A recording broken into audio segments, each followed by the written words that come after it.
Ben and Jerry's, okay? Ben and Jerry's recently has taken a very strong position with Black Lives Matter.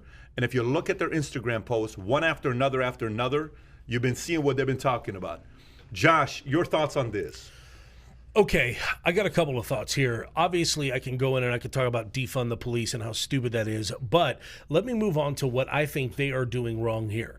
When you are a brand, when you're a brand, you're an ice cream brand, and now you are weighing in. Now, someone could fact check me here. I don't know this to be the case. I'm assuming Ben & Jerry's probably a publicly traded company. Okay, I think that you have a responsibility to the people that have bought into your brand to not do anything that is purposefully divisive or can take away from essentially the bottom line and the revenue in your brand.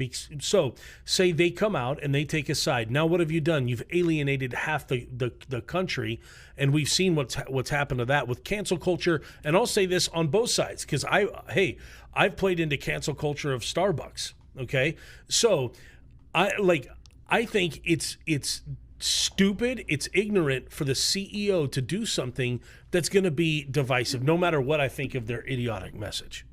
Response. Before they went out and took this position, you don't think they had a conversation internally and said, all right, guys, here's what's going down. Here's the direction we want to go as a company. You don't think they had that conversation? I don't think they took it to their stockholders. Okay, I'm just saying internally. So they knew what they were doing. Number two, marketing. We're talking about Ben & Jerry's right now. Number three, do you remember when Nike came out and supported Colin Kaepernick? Yep. They said they made a decision. All right, guys, we're Nike. Everyone buys Nike tennis shoes. Yep. We can say nothing. We can say something. We can support the police. We can support the flag. We can support. Where do we stand? Where do we stand as a company? And what did they choose? Who did they choose, PBD? What did they do? They chose Cap. And what happened to their stock prices? They made like $5 billion the next day or next week. Tell me why. Who's their base? Okay, I'm just. But what's your point? Where are you going with this? Ben & Jerry's, they're not stupid idiots. They're not just lollygag. They're not just walking into this mess. They knew what they were doing. We're talking about Ben & Jerry's. I don't know if they're a publicly traded company or not, but I'd like to see what happens to their stock price. They're a publicly traded company. Let's see what happened to their stock prices, and let's see who wins. Okay, so this company, I think they were founded in '78. I don't know what the year is. It's a founder, Ben & Jerry. They're Jewish. They're liberal. And one guy's name is Greenfield something. If you look at the and the current CEO is a guy named Matthew something. The founders' names are Ben Cohen and Jerry Greenfield. Okay, but what year? 1978. Yeah, I was right. So go back and put Ben & Jerry's CEO. I think the guy's name is Matthew McCarthy. Okay, there you go. They were founded in Burlington, Vermont. Yeah, I've been there. I've been to their headquarters. I was just there like a couple months ago. We got a private tour of the entire place. Real unique place. Did you have ice cream? Yes, we did. Absolutely, we did. I'm a Haagen-Dazs guy. I used to work at my loyalty is with Haagen-Dazs. Here's the thing that I don't care. Okay, if they want to do that, and if that's where they stand, and a majority of the company, the owners are who? Ben & Jerry. They want to do that. Guess what? They're liberals, and if you go, Kai, go down and type in on Ben. No, go all the way up, and click on Kai in Wikipedia, buddy. Go on Wikipedia. Kai, vagina spelled with an A, buddy. Click on Ben Cohen. Go to Ben Cohen, bottom left founding. Look at Ben Cohen right there on the founding. Click right there. Bottom left on the page you're on. Bottom right left. There, Ben Cohen, founding, click on him. Yeah. Colgate University BA, March 18, 1951, 69 years old, American businessman. Okay, right there. Bennett Cohen is an American businessman and what? Activist. Okay, so guess what? He's staying true to his vision of what he wants to do. I don't have a problem with them doing it. Why? Because the founders are taking this position. Because Matthew couldn't do this without the approval of the founders. Now, for sure. Having said this, let's go to I'm going to give you a completely different perspective. Yeah. Let's set them aside. What they're doing, all good. No problem. You do it. But go to a company that wants to take a position like this where the founder is dead. Okay? Ooh. So let's just say Apple were to take this position. Jobs is not here. Tim Cook has taken a position of a thing that Jobs would never do. Jobs was famously known for a guy who had $40 billion in cash and he never gave a penny to charity. And they hated him for it. Why don't you give to charity? I don't want to. It's our cash. Jobs wasn't a big charity guy, and he got a lot of criticism for it, right? Tim Cook is slightly different, but I'm going to give you a different angle.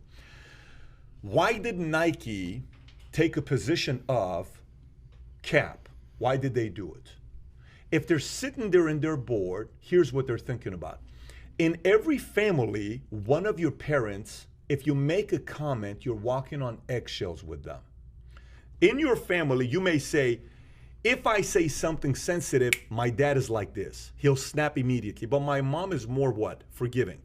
Yes or no? Does everybody have something like that? Would you say that as well? Yeah. Somebody, your dad's more forgiving than maybe your mom. Your mom's going to break down the Your mom is not forgiving in your family. What'd you say, boy? Okay. And your dad, the king of, your dad is going to be a different guy, right? Okay. You almost went that. but I didn't say it. I almost said it, but I didn't say it. Okay. Cancel culture. You have to go to dinner with this guy to find out what I just said right there. Now watch this.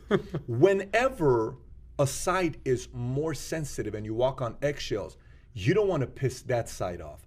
But you don't mind doing something that the other side's going to be more easier to deal with. For example, let's just say a parent is involved trying to please two kids, okay? One kid, you can, betray him a little bit, but he'll what? He'll forgive you. You can spend more time with his kids, and I'm the dad, and you got kids, I can spend more time with his kids, and you're pissed off at me, but you'll forgive me. But if I spend too much time with you, he won't talk to me for a year. So guess what? He's more sensitive than you are. Nike made the decision saying we have Republicans, we have Democrats. Which side is more forgiving if we go the other side? Are Republicans more okay if we go That's a good viewpoint. and defend the Democrats? You gonna eat Ben and or Jerry's are ever? Democrats more okay if we go on the Republican side? I guarantee you the board sat there and say, Republicans will forgive you. Democrats won't forgive you. Dude. And they made a decision to go there. So when you think about real business, you have to think about the sensitivity sides of both sides. But why say anything? If you're an ice cream company. Because they made them billions by making a position like that. And Ben and Jerry, you think Republicans are not going to eat Ben and Jerry because of the position they take? But they could care less. They're going to go eat in Ben and Jerry's. They're not going to do that, but they just gained a whole level of publicity and an audience that they probably weren't getting. Amazing marketing. All personally, but it doesn't have to do with the way you're thinking with amazing marketing. It's not about that. It's bigger than that. Okay. It's much bigger than that. There is a side that is more vocal than another side. And people naturally want to avoid conflict. And the avoidance of conflict today, you don't want to have conflicts with the Black American community, with the African American community. That's simple what it's at right now. You probably don't want to play that card today. So let me point something out here. Dan Cathy, the president, the founder of Chick-fil-A, he was willing to go against the LGBT community. Obviously, it blew up into this, he stood firm and fast on his biblical principles there, okay? And obviously you saw, there were lines for flipping a mile. But what's interesting, when it came to the BLM, he actually flipped positions. Now, I don't know what this says, except that maybe he's a lot more concerned, but you actually see him in a video that he did with Lecrae. You actually saw him take a totally different stance than I thought that he would. And it's kind of interesting from somebody that is a really strong conservative, that Dan Cathy would actually flip position. So I don't know if that means that he thinks that this is a much more sensitive topic. It could hurt his market share more than the whole. This is Chick-fil-A. Yeah. I know the answer. Why? Dave Chappelle once said it in one of his comedy bits. He goes, "It's no secret. Blacks and chickens are quite fond of one another." Oh my God. This was Dave Chappelle. Quoting Dave Chappelle. Our show just got canceled. No, this is Dave Chappelle.